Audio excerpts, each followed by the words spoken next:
ଦେଖନ୍ତୁ ଏବେ ରାଜ୍ୟରେ କୌଣସି ଜାଗାରେ ବନ୍ୟା ପରିସ୍ଥିତି ନାହିଁ। ସବୁ ଜାଗାରେ ଯେଉଁ ଜଳସ୍ତର ସବୁ ନଦୀ ଗୁଡ଼ିକରେ ଜଳସ୍ତର ବିପଦ ସଂକେତ ଠାରୁ ଯଥେଷ୍ଟ ତଳେ ପ୍ରବାହିତ ହେଉଛି। ତେଣୁ କୌଣସି ଜାଗାରେ କୌଣସି ଆଶଙ୍କା ନାହିଁ ଏବଂ ଯେଉଁଟା ରେନଫଲ୍ ପ୍ରେଡିକ୍ସନ୍ ମଧ୍ୟ ଅଛି ଆଗାମୀ ଦିନରେ ଆମର ଯେଉଁ ସିଡବ୍ଲ୍ୟୁସିର ପ୍ରେଡିକ୍ସନ୍ ଯେଉଁ ଆମର ଆଇଏମ୍ଡିର ଯେଉଁ ପ୍ରେଡିକ୍ସନ୍ ଅଛି ସେଥିରେ QPFରେ ଯାହା ଦେଖୁଛି ସେଥିରେ ମଧ୍ୟ କିଛି ସିଗ୍ନିଫିକାଣ୍ଟ ବର୍ଷା ନାହିଁ ଆଗାମୀ 2-4 ଦିନରେ। ତେବେ ଯଦି ଏଇଟା ରିଭାଇଜ୍ ହେବ ତାହେଲେ ଆମେ ଆମର ପୁଣି ଏଟାକୁ ଆକଳନ କରିବୁ। ପଶ୍ଚିମ ଓଡ଼ିଶାରେ ବେଶୀ ବର୍ଷା ହେଉଛି। ହୀରାକୁଦରେ ପାଣି ବଢ଼ୁଛି। ଆଗରୁ ହ୍ରାସ ପାଉଥିଲା ଜଳସ୍ତର, ବର୍ତ୍ତମାନ ପାଣିର ଜଳସ୍ତର ବୃଦ୍ଧି ପାଉଛି। ତେବେ ସେଇଟା ବହୁତ ତଳେ ଅଛି, ତେଣୁ ସେଇଟା ବି କିଛି ଗୋଟେ ଆଲାର୍ମିଂ ନାହିଁ, କୌଣସି ଏଇଟା ନାହିଁ। ଜଳସ୍ତର 630 ଆମର ତାର ହାଏଷ୍ଟଟା, ତା ଏଗେନଷ୍ଟ ଅଛି ଆଜି 607। ଫାଷ୍ଟ ଗେଟ୍ ତ ଆମର ଦେଖନ୍ତୁ କାଲି ତ ସେଇଟା ସେ କଷ୍ଟମେରୀ ଗୋଟେ ରିଲିଜ୍ କରିବେ, ପୂଜା କରାଯାଏ, ସବୁ ବର୍ଷ ସେଇଟା କରାଯାଏ। ପୂଜା ପାଠ ହେଲା ପରେ ବୈଦିକ ରୀତିରେ ସେଇଟା ସବୁ ପୂଜାର୍ଚ୍ଚନା ହୁଏ, ତାପରେ ଗେଟ୍ ଖୋଲାଯାଏ। କିନ୍ତୁ ସେଇଟା ବନ୍ୟା ଜଳ ରିଲିଜ୍ କରିବା ପାଇଁ ନୁହଁ, ସେଇଟା ଫାଷ୍ଟ ଗୋଟେ ପୂଜା ପାଇଁ ହୁଏ। ତାପରେ ଯେତେବେଳେ ଆମର ରୁଲ୍ କର୍ଭ ଦେଖିକି ଆମର ବିଭିନ୍ନ ଜିନିଷ ଆଲୋଚନା କରିବୁ, କେତେ ପାଣି ଆସିବାର ସମ୍ଭାବନା ରହିଛି ଉପର ମୁଣ୍ଡରୁ, ଯେମିତି ଛତିଶଗଡ଼ରୁ ହେଲା କି ଇବ୍ରୁ ହେଲା, ଏଗୁଡ଼ାକ ଦେଖିକିରି ତାପରେ ନିଷ୍ପତ୍ତି ଭବିଷ୍ୟତରେ ନିଆଯିବ। ରେଙ୍ଗାଲିରେ ଆମେ ତାକୁ ଦେଖୁଛୁ, ବର୍ତ୍ତମାନ ଆକଳନ ଚାଲିଛି, ଏତିକି ପାଣି ତା ଭିତରେ ଜଳଭଣ୍ଡାରରେ ପ୍ରବେଶ କରୁଛି, ତାକୁ ଦେଖିଲା ପରେ ଆମେ ତା ଉପରେ ନିଷ୍ପତ୍ତି ନେବୁ। ବର୍ତ୍ତମାନ ସୁଦ୍ଧା କୌଣସି ଖୋଲିବା ପାଇଁ କୌଣସି ନିଷ୍ପତ୍ତି ନିଆଯାଏ ନାହିଁ। ବୈତରଣୀ ସୁବର୍ଣ୍ଣରେଖାରେ କୌଣସି ଜାଗାରେ ନାହିଁ। ମୁଁ ଯେମିତି ଜଳସ୍ତର ସବୁ ଜାଗାରେ ଯେମିତି କହିଲି ମୂଳରୁ, ସବୁ ନଦୀରେ ଜଳସ୍ତର ବିପଦ ସଂକେତ ଠାରୁ ଯଥେଷ୍ଟ ତଳେ ପ୍ରବାହିତ ହେଉଛି, ବହୁତ ତଳେ ଅଛି, କୌଣସି ଜାଗାରେ ଆଲାର୍ମିଂ ନାହିଁ।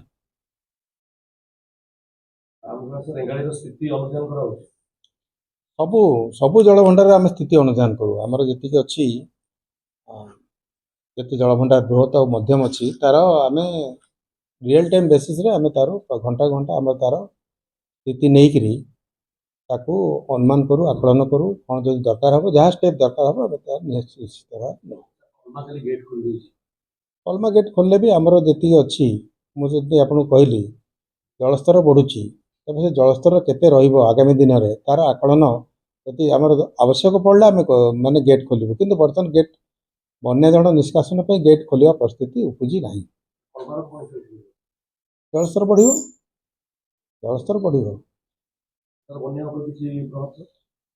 ମୁଁ ଯେମିତି ଆପଣଙ୍କୁ କହିଲି, ବନ୍ୟା ଜଳ କେତେବେଳେ ନିଷ୍କାସନ କରାହୁଏ, ଯେତେବେଳେ ତାର ଆବଶ୍ୟକତା ହୁଏ। ତେଣୁ ସେ ଆବଶ୍ୟକତା ବର୍ତ୍ତମାନ ଯେ ଆମେ ଉପଲବ୍ଧି ହୋଇନାହିଁ। ତେଣୁ ଆମେ ହୀରାକୁଦର କୌଣସି ଗେଟ୍ ବନ୍ୟା ଜଳ ନିଷ୍କାସନ ପାଇଁ ଖୋଲୁ ନାହୁଁ ବର୍ତ୍ତମାନ। ତେବେ ଆଗାମୀ ଦିନରେ ଯେତିକି ବର୍ଷା ହେବ କିମ୍ବା ଗେଟ୍ ଖୋଲା ହେବ ଉପର ମୁଣ୍ଡରେ, ତାର ସବୁ ନିର୍ଦ୍ଦିଷ୍ଟ ଆକଳନ କଲା ପରେ ସେଇଟା ଆପଣଙ୍କୁ ଜଣାଇ ଦିଆଯିବ। ଯେମିତି ଆମର ଡେଲି ଆମର ଏଇଟା ବ୍ରିଫିଂ ହେଉଛି, ସେଇ ବ୍ରିଫିଂରେ ଆପଣଙ୍କୁ ଜଣାଇ ଦିଆଯିବ।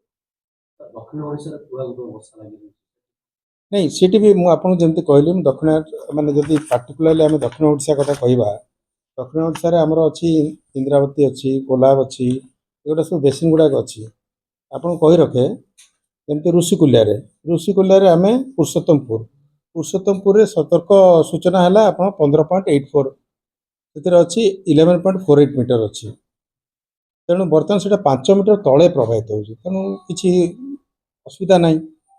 ବଂଶଧାରାରେ କାଶୀନଗରରେ 53.13 ମିଟର ବର୍ତ୍ତମାନ ପ୍ରେଜେଣ୍ଟ ଲେଭେଲ୍, ତାର ଡେଞ୍ଜର ଲେଭେଲଟା ଯାଇକି ଅଛି 54.6, ତେଣୁ ସେଇଟା ବି 1.47 ମିଟର ତଳେ ପ୍ରବାହିତ ହେଉଛି।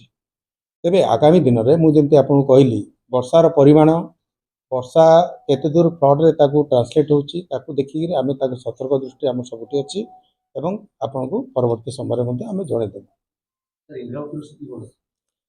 ଇନ୍ଦ୍ରାବତୀର ଆପଣଙ୍କୁ ଯେଉଁଟା କହିଲି, ଇନ୍ଦ୍ରାବତୀରେ ମଧ୍ୟ ସ୍ଥିତି ଭଲ ଅଛି। ଆପଣ ଜଳଭଣ୍ଡାର କଥା କହୁଛନ୍ତି ନା ନଦୀ କଥା କହୁଛନ୍ତି? ଜଳଭଣ୍ଡାରଟା ଆପଣ ଇନ୍ଦ୍ରାବତୀରେ ଆଜିକା ଡେଟ୍ରେ ଏବାଉଟ୍ 30% ଫିଲ୍ଅପ୍ ହେଇଛି, ଆହୁରି 70% ଖାଲି ଅଛି।